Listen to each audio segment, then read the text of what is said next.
Se ha armado una polémica y escribo de ello en la columna que se publica en el periódico Excelsior, porque la nueva ministra de la Corte, Lenia Batres, decidió devolver a la tesorería de la Federación una parte de sus remuneraciones como ministra de la Corte porque, pues de acuerdo con los datos que ha compartido, rebasan lo que gana el Ejecutivo. Y el presidente López Obrador ha sido muy insistente en criticar los ingresos de los ministros de la Corte. Ha hablado en varias conferencias mañaneras que ganan hasta 700,000 pesos mensuales, cosa que no ha apoyado con ningún tipo de evidencia. Y ha llamado la atención la cantidad devuelta por Lenia Batres, porque pues ella dice que recibió o recibe por nómina la cantidad neta de 206,000 pesos y devolvió 82,000. Entonces, si uno saca cuentas, pues por ningún lado se llega a la cantidad de 700,000 pesos que ganan los ministros. Y simplemente en un afán de saber un poco más al respecto, quisimos platicar con Mariana Campos, directora general de México Evalúa, quien es una gran conocedora del presupuesto, solo para dilucidar realmente cuánto gana un ministro de la Corte y cuánto gana el presidente de la República, para no tener que basarnos en los dichos de las personas. Mariana, te saludo y gracias por estar nuevamente en el programa. ¿Qué tal? ¿Cómo estás, estimado Pascal? Me da mucho gusto saludarte a ti y a tu auditorio. Pues bueno, mira, en este tema que se ha vuelto pues muy popular durante los años de este gobierno, porque tú sabes que ha salido en la opinión pública una y otras veces, el presupuesto de egresos de la Federación trae un estimado, digamos, de lo que se va a gastar. Recordemos que pues el presupuesto es un estimado en 2024, y lo que se pone en el presupuesto de 2023 es que, es decir, no se establece un monto mensual, sino se establece el monto anual. Uh-huh. Y este está alrededor de 1,800,000 pesos. Para los ministros de la Corte. Perdón, para el presidente. Para el Me parece presidente. que sí, Uh-huh. para el presidente. Entonces, pues... ¿Eso incluye aguinaldo? Eso incluye aguinaldo, pero yo creo que la discusión debe ser mucho, es decir, lo que creo que se ha reclamado en este tipo de estimaciones, porque el presupuesto no está buscando, no es la ley de remuneraciones, sino está buscando, digamos, estimar quizás el costo total, porque acordemos que el presidente pues vive en el Palacio Nacional, Ajá. tiene un grupo de personas que apoyan su vida ahí y la de su familia, ¿no? Entonces, yo entendería que eso no está incluido en estas estimaciones, ¿no? Claro. Y me parece que esa es un poco la discusión inicial que surgió desde hace años cuando la Corte votó sobre la inconstitucionalidad de esta ley de remuneraciones, en donde se hablaba que el Poder Legislativo no había incluido criterios que nos permitieran valorar como con objetividad realmente la remuneración Claro. del presidente para que fuera un parámetro para toda la administración, Porque ¿no? además hay que decir que al principio de este gobierno el presidente decidió establecerse a sí mismo una remuneración menor a la que recibió su predecesor. Y quizá por eso, y tú me lo confirmarás, pues resultó que los ministros de la Corte ganan ahora más que el presidente, y no porque se hayan subido las percepciones de los ministros de la Corte, sino porque el presidente se los bajó.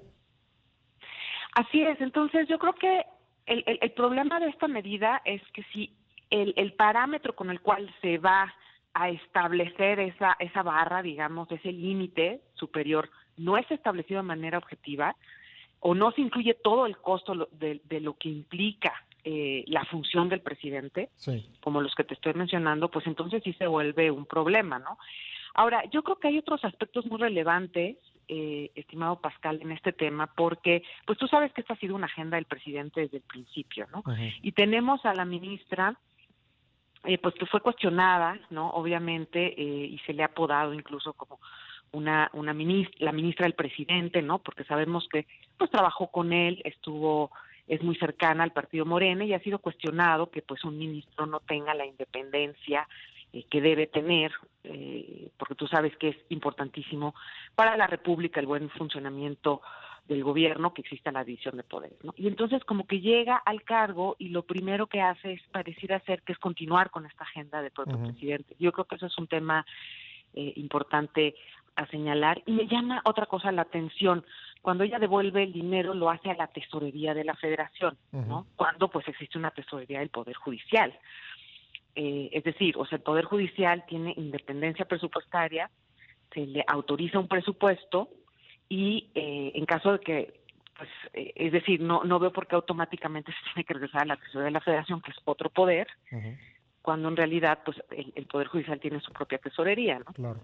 Y entonces a lo mejor esos recursos pueden ser, no sé, utilizados en otros aspectos que requiere el Poder Judicial, sobre todo considerando que el Poder Judicial, tú sabes que hubieron reformas que le ampliaron sus funciones hace algunos años, ya tiene se le ampliaron las funciones en cuanto a la justicia laboral, por ejemplo, y entonces han aumentado el número de casos que resuelve. Si nosotros hacemos un estimado del número de el presupuesto por casos del Poder Judicial, se ha vuelto pues más ha venido caro. cayendo. Sí, se ha vuelto más. sí, Es bueno, decir, claro, porque tiene hay más casos y con la misma cantidad de Sí. dinero. Oye, tengo que hacer una pausa, pero sí me gustaría hasta donde podamos entrar en dilucidar pues cuánto gana un ministro de la Corte comparado con lo que gana el presidente. Si me permite, regresamos enseguida, Mariana. Sí, claro. Volvemos. Estamos platicando con Mariana Campos, directora general de México Evalúa, sobre la polémica en torno de las remuneraciones de los ministros de la Suprema Corte y del presidente de la República, a raíz de que la nueva ministra de la Corte, Lenia Batres, devolvió una cantidad de dinero a la tesorería de la Federación para no estar, según ella, en falta respecto de lo que establece el artículo 127 constitucional, que nadie en el gobierno, en el servicio público, debe ganar más que el presidente. Mariana, ¿hay criterios objetivos para comparar lo que gana un ministro de la Corte hoy en día con lo que gana el presidente de la República? Pues lamentablemente yo creo que no, porque las estimaciones que se han hecho me parece que no se comparan la totalidad de las prestaciones que recibe el presidente, por lo que te comentaba hace un momento, ¿no? Él vive en el Palacio Nacional, eso tiene un costo. Sí, por ejemplo, cuando manda su traje a la tintorería, pues no paga de su bolsillo, ¿no? Por decir algo. Exactamente, y de hecho no tenemos claridad completa de todos los gastos que se están financiando ahí, ¿no? Entonces, yo creo que comparar las prestaciones es en donde se vuelve muy complejo. En términos de la percepción mensual líquida que se le deposita a cada uno, en efecto, al presidente se le depositan, bueno, en 2023 se le depositaron 166,000 pesos mensuales, y en el caso de los ministros se les depositó 206,000 pesos. Exactamente, ¿no? Sí, yo también vi esos datos y los vi publicados en su cuenta de Twitter por Lenia Batres. Entonces ella devolvió 82,000 pesos, que entiendo incluye también una parte proporcional del aguinaldo. Del aguinaldo. Pero si nos atenemos a esos datos, pues entonces los ministros no ganan 700,000 pesos, como dice López Obrador. Me parece que no. Es posible que el presidente haya hecho alguna estimación sobre las prestaciones que no son líquidas, ¿no? Como los seguros de vida o los seguros de gastos médicos mayores, pero en ese caso entonces habría que hacer también una estimación de cuántas prestaciones recibe el presidente, de los gastos que se le pagan, ¿no? Y aquí la cuestión más importante es que pues son encargos distintos, ¿no? Y a lo mejor al presidente pues es necesario pagarle algunas de las cosas que se le están pagando que no se le tienen que pagar a un ministro y viceversa. Entonces eso es muy importante. Estamos quizás comparando un poco peras con manzanas porque son encargos diferentes con atribuciones distintas. Entonces es difícil hacer la comparación, pero me parece que en la parte de las prestaciones es en donde está el asunto más relevante. ¿Y qué es lo que se busca? Se busca conocer lo que se recibe líquido, se busca conocer el valor de las prestaciones, el costo total que esto representa para el erario de México en cada uno de los casos. Entonces yo creo que todavía hay información que debe aclararse, ¿no? Lo que sí es importante señalar es lo que te comentaba, o sea, el Poder Judicial tiene autonomía presupuestaria de su presupuesto que es autorizado en el Congreso, y entonces el regresar dinero a la tesorería de la Federación a mí me causó un poco de ruido porque hay una tesorería del Poder Judicial y ese es un presupuesto del Poder Judicial, ¿no? El que devuelve la ministra. Es decir, Claro. bueno, era de ella, pero venía de una autorización, digamos, y de un presupuesto que se había previsto para el Poder Judicial. ¿Sería Entonces, un desvío de recursos? ¿Podría llamarse así? pues no sé si, no soy abogada, ¿verdad? Pero no sé si pueda tipificarse de esa manera, Ajá.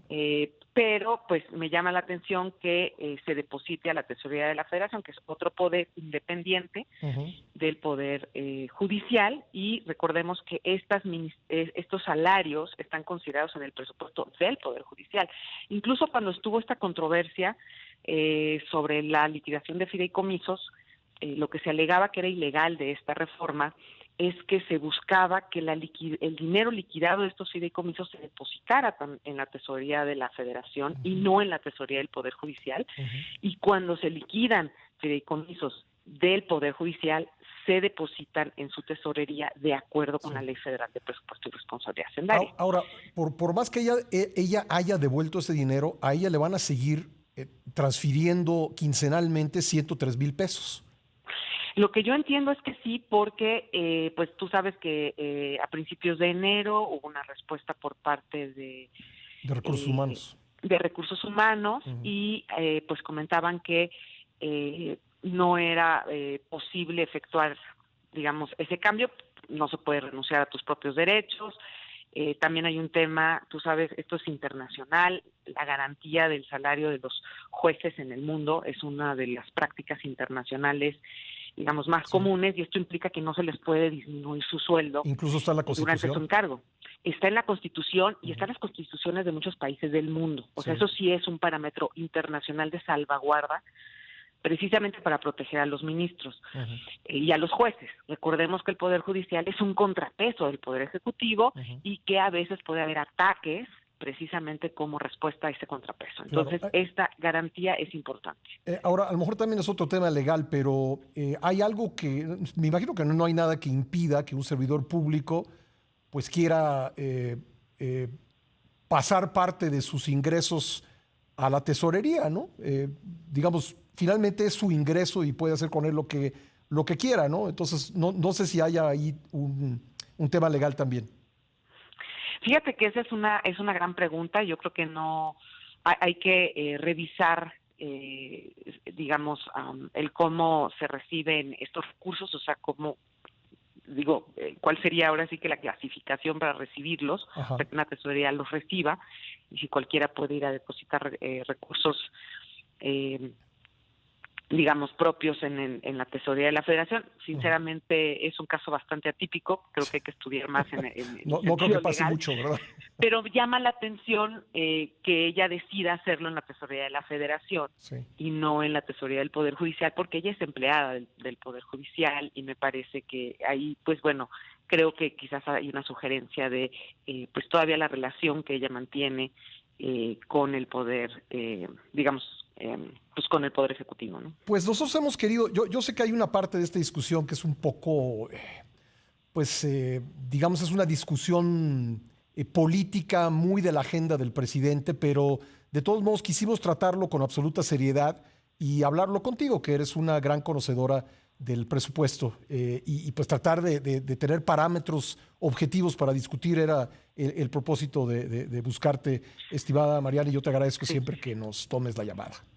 Claro que sí, y bueno, no olvidar que pues en la Constitución existen, digo, los militares, los policías están en regímenes que exceden también las prestaciones del presidente y así lo establece la Constitución. Entonces, yo creo que es un tema complejo a estudiar en varias direcciones y no solamente el artículo 127 de la Constitución. Sí, porque incluso a lo Tema mejor muy algunos difícil. embajadores también ganan más que el presidente, ¿no? Pues los militares de entrada, Sí, por ejemplo, está en la Constitución, ellos tienen más prestaciones que los mexicanos, sí, porque muchas veces se utiliza el salario promedio del mexicano para hacer estas comparaciones, pero en realidad existen casos en donde sí. se debe tener más prestaciones por el riesgo de los encargos. Entonces, bueno, yo creo que es algo, hay varios artículos que se tendrían que estudiar Sí. para llegar al fondo de esto y pues muchas gracias por el espacio. No, gracias a ti, Mariana, gracias, muy amable. Gracias por tu tiempo. Hasta Gracias a luego. Mariana Campos, directora general de México Evalúa.